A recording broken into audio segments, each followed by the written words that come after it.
Hi Scrubs, I hope you're well. So I wanted to talk about the latest news post that's been put on the Star Stable website. I'm going to read out the post to you in case you haven't seen it already, and then I'm going to talk about my thoughts and feelings on it afterwards. So the post is in-game chat safety test, and it says, "Hello Starfam.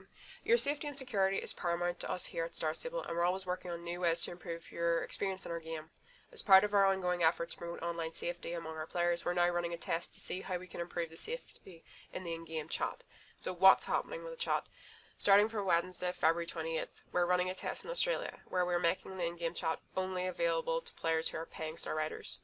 We're making this change in order to be able to test out offering a friendly and safe environment for all our players in Star Stable Online, and this test is currently running only in Australia, but if it has the positive effects, we hope for this feature to be rolled out globally.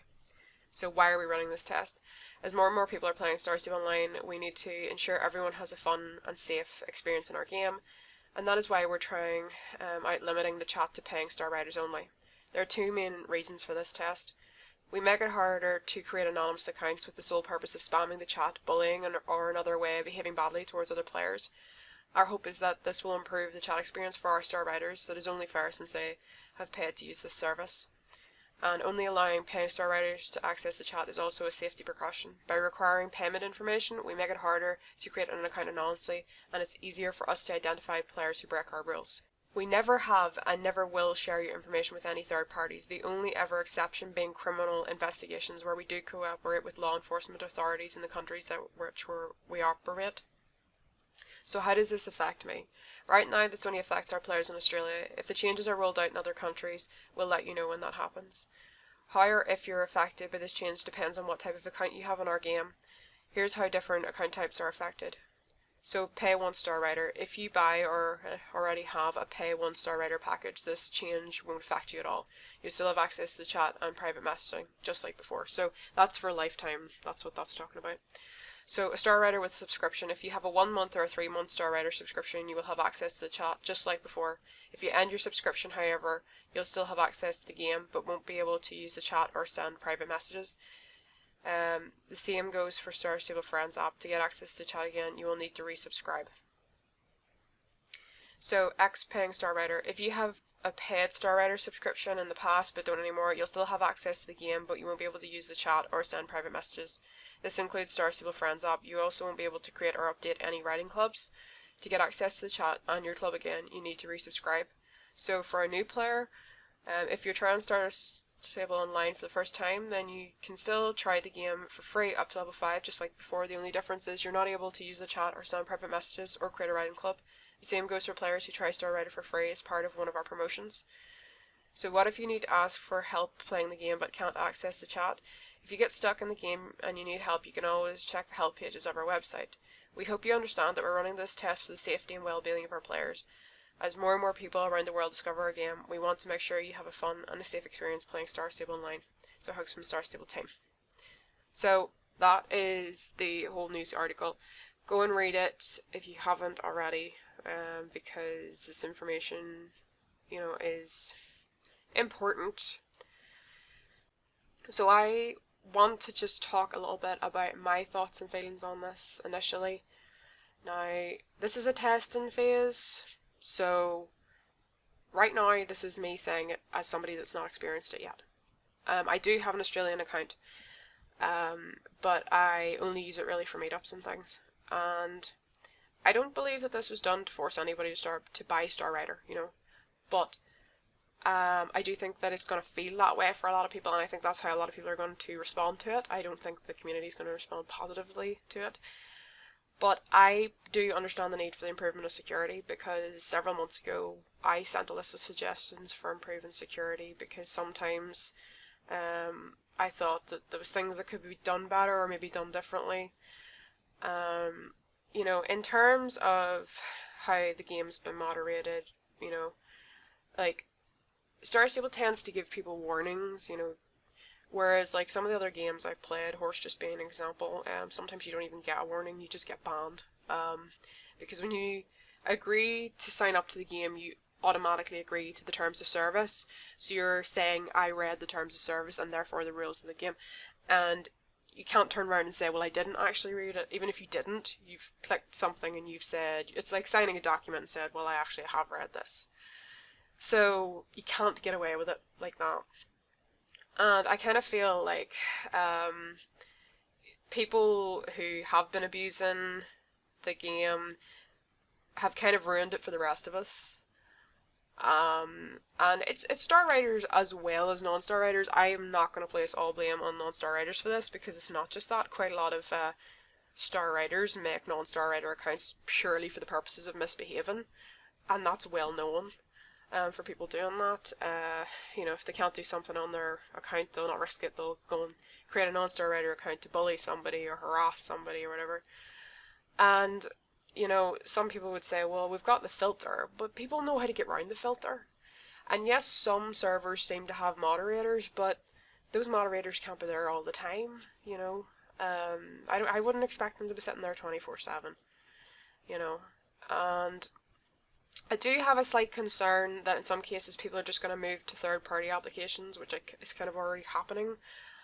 And I think a lot of this has got to do with, you know, people's security of their own account details, because whenever the amount of people that you hear every day that I got hacked, oh, I've been hacked, you know, that is quite frustrating at times, because in most of those cases people haven't been hacked. They've had a weak password, they've shared their password, or they've shared their password unknowingly. And I just want to reference a post that I had on Instagram here.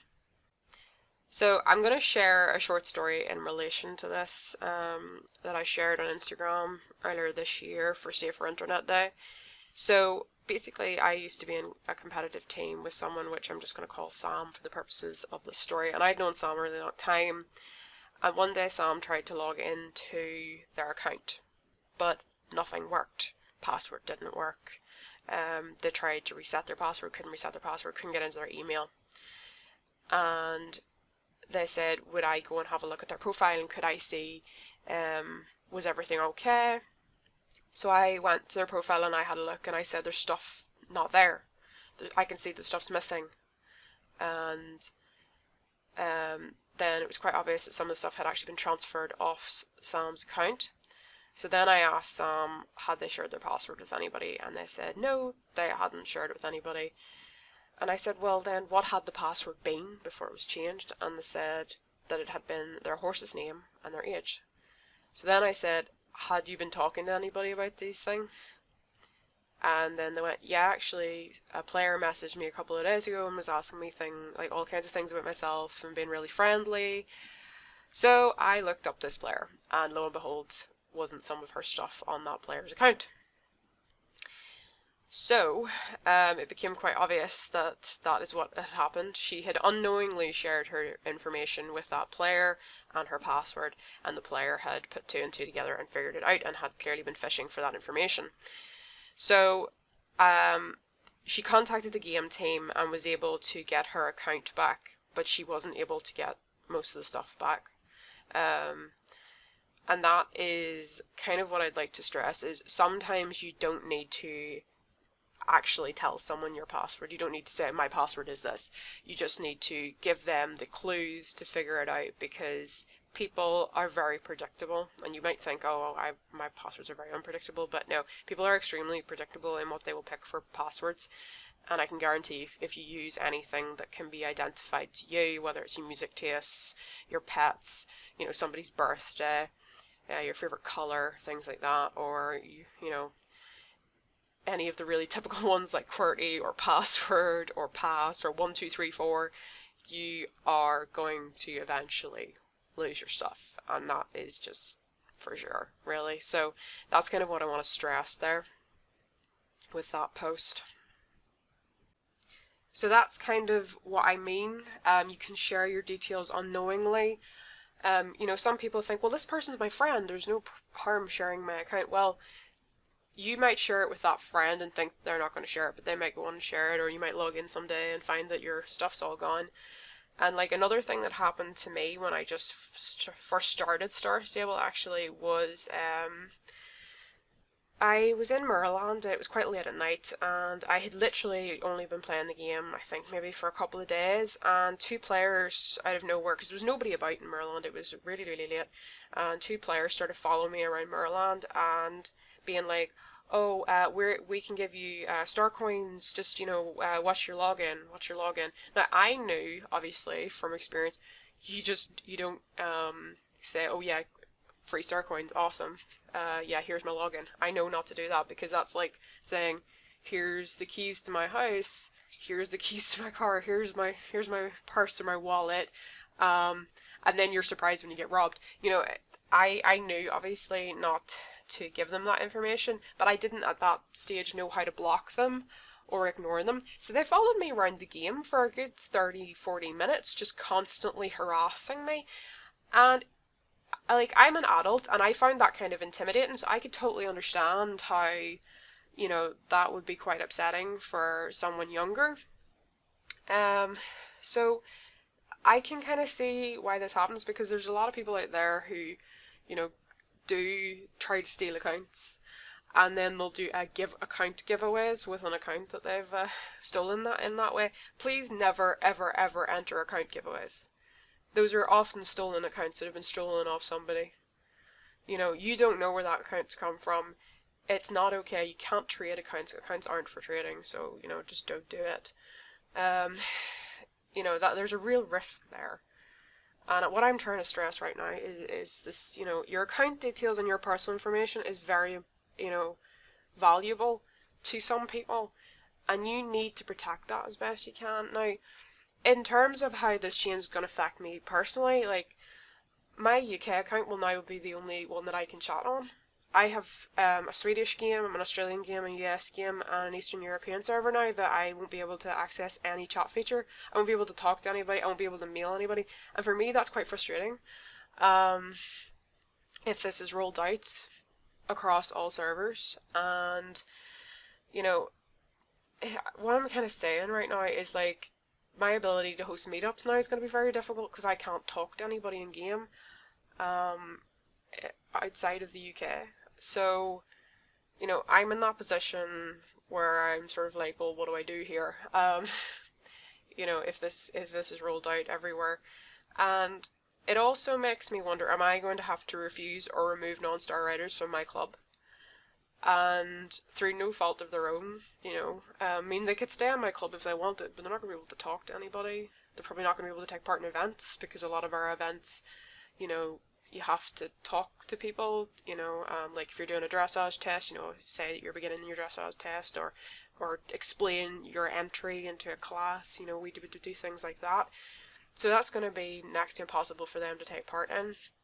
And it's going to be difficult for non-star riders who come to my meetups as well, because I've always tried to be as inclusive as possible to non-star riders when I've done events and things like that. Sometimes there was events that were going to go outside the non-star rider areas and I couldn't help that, but I've always tried to include them in that.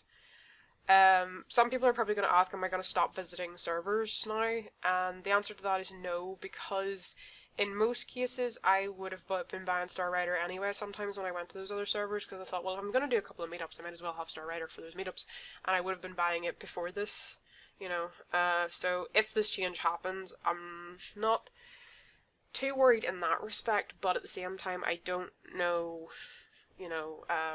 how much of an effect it's going to have, and, if I'm going to see a great deal of change there. I guess I not know unless it happens, really that way is what I'm kind of saying, but if it saves people from being bullied, if it saves people from having their accounts stolen, things like that, I do think it's worth it to protect younger players, because at the end of the day the game has to cater for all ages, and it has to protect those players, and it's just a bit frustrating for me personally, because obviously it's putting me in a situation where I can't do certain things now because of it, if it all happens and it all gets rolled out everywhere. So at the same time, I kind of do hope that it has a positive effect, because the amount of people that spam global and misbehave every single day, and it typically seems to be the same people, just do it over and over and over again, and I don't look at global most of the time because global is horrendous. I just can't deal with global 90% of the time, so I just don't open it. So if I see global becoming a lot better, that would be great, but as far as I remember, non-star writers couldn't access global anyway. Like, I couldn't, on my other accounts, I couldn't click on global, so I don't know if it's going to have that big of a difference there. So yeah, my thoughts and feelings on this right now is, yeah, it kind of stinks, but if it protects more people, you know, I get it. I would stand behind it on that front, but it sucks. So yeah, that's kind of my thoughts and feelings on the whole thing at the moment. I guess we'll see. We'll hear once the testing period is over and see what they plan to do after that. So I don't think there's any need to panic just right now, but we'll see what happens anyway. Anyway, scrubs, I'm gonna leave it there. I hope you had a lovely day. Bye!